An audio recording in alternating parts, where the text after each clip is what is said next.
Welcome to மிச்சி செய். இன்னைக்கு நம்ம வீடியோல எந்த படத்தை பத்தி பார்க்க போறோம்னா சில்ட்ரன் ஆஃப் ஹெவன் சொல்லி ஒரு ஃபீல் குட் படத்தை பத்தி நம்ம இந்த வீடியோல இருந்து பார்க்க போறோம்.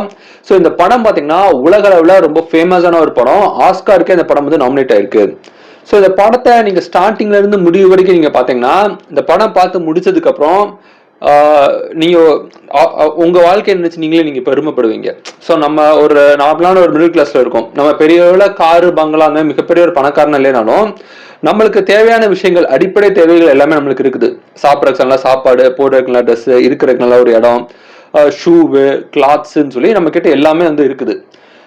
ஆனா ஒரு ஏழை குடும்பத்துல, ரொம்பவே வறுமையான ஒரு ஏழை குடும்பத்துல பிறந்த சின்ன குழந்தைங்க, ஸோ அவங்க எவ்வளவு கஷ்டப்படுவாங்க, ஒரே ஒரு ஷூ செட்டுக்காக எவ்வளவு கஷ்டப்படுறாங்க அப்படிங்கிறத இந்த படத்துல ரொம்ப அழகா ரொம்ப ஆழமா வந்து காமிச்சிருக்காங்க.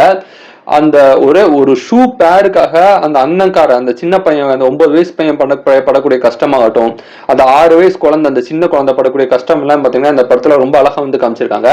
ஸோ இந்த படத்தோட கதை என்னங்கிறத நான் பிரீஃபா வந்து சொல்றேன். ஸோ சுருக்கமா சொல்றேன். ஸோ ஈரான் அப்படி ஒரு நாடு இருக்கு. அந்த நாடு பாத்தீங்கன்னா ஒரு ஏழை நாடு தான். அந்த ஈரான் நாட்டுல வந்து ஒரு ஒரு ஊர்ல ஒரு ஏழை குடும்பம் இருக்குது. அந்த ஏழை குடும்பம் பாத்தீங்கன்னா அப்பா வந்து ரொம்பவே கஷ்டப்படக்கூடிய ஒரு ஆளு, தினக்கூலிக்கு போகக்கூடிய ஒரு ஆளு. அவங்க பாத்தீங்கன்னா பல நாட்களா பல மாசங்களா வீட்டு வாடகை கொடுக்காம இருக்காங்க. அதனால வீட்டு வாடகை கொடுக்கணும்னு சொல்லி ஹவுஸ் ஓனர் வந்து வேற சண்டை போடுறாங்க. அந்த அந்த அந்த ஃபேமிலிக்கு பாத்தீங்கன்னா ஒரு 9 வயசுல ஒரு பையன் இருக்கான். அந்த பையனுக்கு வந்து 6 வயசுல ஒரு பொண்ணு இருக்காங்க. ஸோ ஸ்டார்டிங் சீனே பாத்தீங்கன்னா பையன் வந்து தன்னோட தங்கச்சியோட செருப்பை வந்து தைக்கிறதுக்கு வந்து இந்த செருப்பு தைக்கிற கடைக்கு போறான். அந்த செருப்பு ஆல்ரெடி பாத்தீங்கன்னா ரொம்பவே டேமேஜா இருக்கு. இதனால தச்சு கொஞ்சம் தங்கச்சி முடிஞ்ச அளவு தச்சு அந்த தங்கச்சி கிட்ட வந்து செருப்பை கொடுக்கணும், செருப்பு கொடுக்கணும் அப்படின்னு அந்த பையன் நினைக்கிறான். அவனும் முடிஞ்ச அளவு தச்சு வந்து கொடுத்துடுறாங்க. ஸோ அந்த பையன் என்ன பண்றான், ஒரு கவருக்குள்ள போட்டு அந்த செருப்பை எடுத்துட்டு வீட்டுக்கு காய்கறி வாங்குறதுக்காக ஒரு காய்கறி கடைக்கு போறான். காய்கறி கடைக்கு போகும்போது செருப்பை வந்து ஓரமா ஒரு இடத்துல வச்சுட்டு போறான். வச்சுட்டு அந்த காய்கறி கடைக்கு போறான். அந்த காய்கறி கடையிலும் பாத்தீங்கன்னா ரொம்ப ஃப்ரெஷ்ஷான காய்கறிகள் எடுத்தாங்கன்னா வந்து காசு அதிகமா செலவாகும்.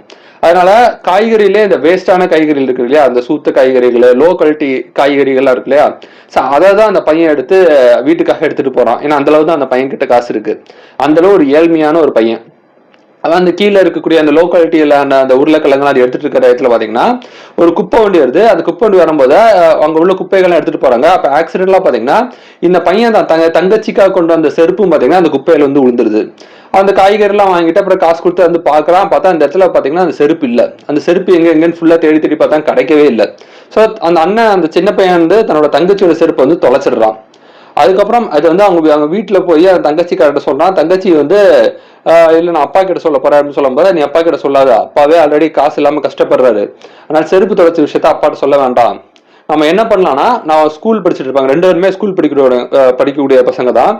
ஈரான் நாட்டுல ஒரு கலாச்சாரம் என்னன்னா, இந்த சின்ன குழந்தைங்களுக்கு வந்து லேடிஸ்க்கு வந்து தனியா வந்து ஒரு டைம் இருக்கும். லேடிஸ் டைம் முடிஞ்சதுக்கு அதுக்கப்புறம் பசங்களுக்கான டைம் சொல்லி 2 டைம் இருக்கும். காலையில பூரா வந்து லேடிஸ்க்கு வந்து ஸ்கூல், லேடிஸ் வந்து குழந்தைங்க, கேர்ள்ஸ்க்கு வந்து பாத்தீங்கன்னா ஸ்கூல் இருக்கும்.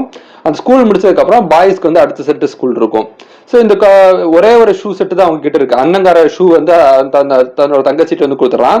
ஸோ அந்த ஷூவை எடுத்துட்டு போய் தங்கச்சி வந்து அண்ணங்கார ஷூவை போட்டுட்டு காலையில பூரா ஸ்கூல் முடிச்சுட்டு அங்க இருந்து ரொம்ப வேகமா ரொம்ப தூரம் தள்ளி ஓடி போய் அண்ணங்கார்ட்ட கொடுக்கணும்.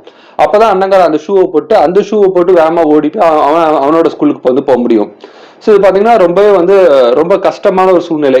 ஸோ அது பாத்தீங்கன்னா ஒரே ஷூ செட் வச்சு 2 பேரும் இப்படி மாறி மாறி மாறி மாறி வந்து ஸ்கூலுக்கு போயிட்டே இருப்பாங்க. எப்படியாவது காசு கிடைச்சிடாதா, தங்கச்சிக்கு எப்படியாவது ஒரு ஷூ வாங்கி கொடுத்துட முடியாதா அப்படின்னு சொல்லி அண்ணங்கார வந்து அவ்வளவு ஏங்குறான், அவ்வளவு கஷ்டப்படுறான். ஆனாலும் பாத்தீங்கன்னா வந்து அவன் சின்ன பையனால என்ன பண்ண முடியும், ஒன்றும் பண்ணவும் முடியல.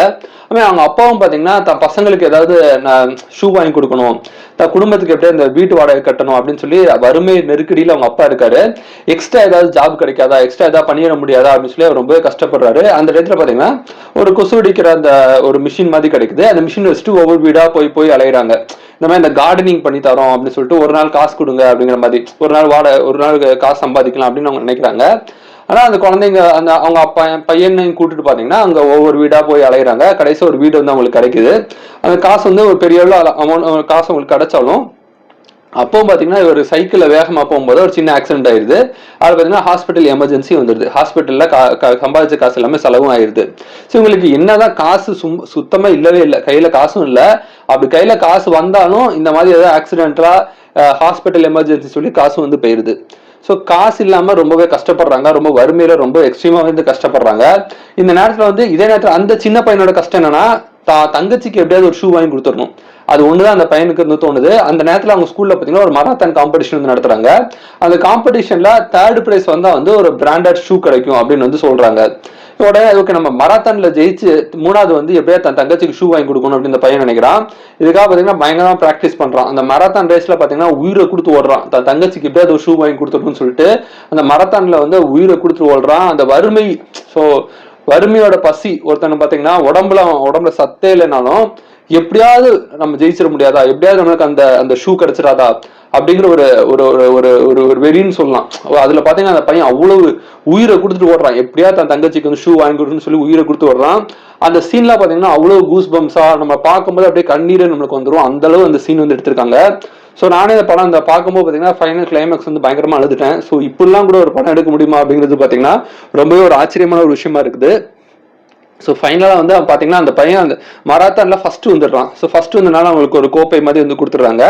ஸோ இந்த நேரத்தில் அவங்க அப்பா எப்படியோ வந்து ஒரு இடத்துல ஒரு ஜாப் பண்ணி எப்படியோ வந்து அவர் வந்து ஃபைனலாக வந்து அவங்க வீட்டுக்கு வந்து ஷூ கொண்டு போயிடுறாரு. ஃபைனலாக அவங்களுக்கு ஷூ கிடச்சிருது. பட் ஆனால் இது வந்து எப்படி சொல்றது, இவ்வளவுதான் பாத்தீங்கன்னா படத்தோட கதைங்கிறது இவ்வளவுதான். பட் படம் பார்த்தவங்களுக்கு தெரியும் ஒவ்வொரு சீனும் பாத்தீங்கன்னா அவ்வளவு உணர்வுபூர்வமா, அவ்வளவு மனசை வந்து மனசை வருடுற மாதிரி, அப்படி மனசை தாக்கக்கூடிய ஒரு படம் அப்படின்னு நம்ம சொல்லலாம். இந்த படம் பார்த்து முடிச்சீங்கன்னா கண்டிப்பா நீங்க கண்ணீர் விட்டு ஒரு அழுவீங்க. ஸோ அந்த அளவு பாத்தீங்கன்னா அந்த சின்ன பசங்களோட அந்த கஷ்டம், ஒரு வறுமையில இருக்கக்கூடிய ஒரு வறுமையில சாப்பாடுக்கே வழி இல்லாம கஷ்டமா இருக்கக்கூடிய ஒரு குழந்தைங்கள் படக்கூடிய கஷ்டத்தை வந்து ரொம்ப அழகா இந்த படத்துல வந்து காமிச்சிருக்காங்க. ஸோ அவங்களோட விளையாட்டு என்ன, அந்த சின்ன பையனுக்கு பாத்தீங்கன்னா அடிக்கிற ஒரு பையன் வந்து விளையாட கூப்பிடுவான். அப்படி விளையாட கூப்பிடும்போது என்னால விளையாட போகணும்னு ஆசை இருக்கும், ஆனா விளையாட போக முடியாது. ஏன்னா வீட்டுல வறுமையால அவங்க வீடு கஷ்டப்பட்டு இருப்பாங்க. அதனால வீட்டு வேலை செய்யணும் அப்படிங்கிறதுக்காக ஃபுல்லா உட்காந்து வீட்டு வேலை வந்து செஞ்சுட்டு இருப்பான்.